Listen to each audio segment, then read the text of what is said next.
नमस्कार पुण्य श्लोक अहिल्या भाई शो में इस वक्त हम देख रहे हैं कि देवी अहिल्या और गौतम भाई सरकार की खुशी का ठिकाना नहीं है। जी हाँ, शिव भक्त देवी अहिल्या की भगवान ने सुन ली है और गौतम भाई सरकार की भक्ति भी व्यर्थ नहीं गई है।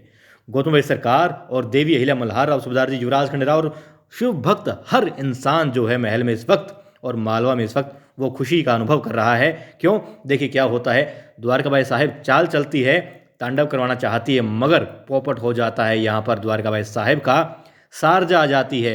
सब लोग दुखी होते हैं कि पूजा नहीं हो पाएगी, क्योंकि पुजारी जी ने कहा है ताज़ा दूध नहीं होगा और यदि सफ़ेद फूल नहीं होगा तो अभिषेक जो है, पूजा जो है अधूरी रह जाएगी।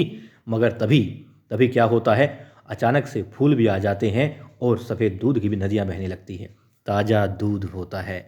देखती हैं द्वारकाबाई साहिब कहती है कि अनर्थ हो रहा है मालवा में, मतलब महल के अंदर पहली बार ऐसा हो रहा है कि महाशिवरात्रि के पर्व पर अभिषेक नहीं होगा, ताज़ा दूध नहीं है, फूल नहीं है, पूजा अधूरी रह जाएगी। तभी सारजा कहती है ये अनर्थ नहीं होगा रानी साहिब, और सब पलट के देखते तो क्या पाते हैं, महिलाओं का तांता लगा हुआ होता है। बहुत सारी महिलाएं खड़ी होती हैं, हाथों में थाल होते हैं, मटके होते हैं, सफ़ेद फूलों से सजी टोकरियां होती हैं। और सारजा कहती है कि दूध भी लाए हैं और फूल भी लाए हैं। तब कहती तुमसे किसने कहा? देवी अहिल्या कहती है तुम्हें कैसे पता चला सारजा कि यहाँ सामग्री की कमी? वो कहते नहीं, हमें नहीं पता था कि सामग्री की कमी पड़ गई है।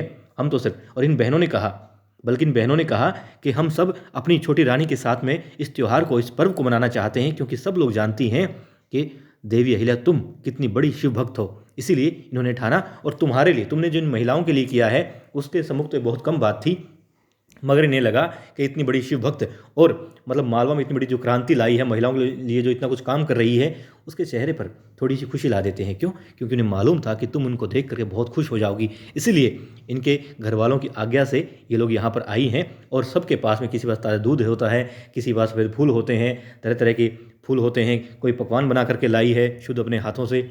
और यहाँ पर गौतम भाई सरकार भी बहुत खुश हो रही होती है, क्योंकि उन्होंने जो पूजा वो करवाती हैं अपने बेटे युवराज खंडेराव के लिए, वो कभी भी व्यर्थ नहीं गई। उन्हें यकीन हो गया, और देवी अहिल्या ने जो काम किया है, आज उस काम की बदौलत इतनी बड़ी जो पूजा थी महल के अंदर, वो पूर्ण हो पाई है।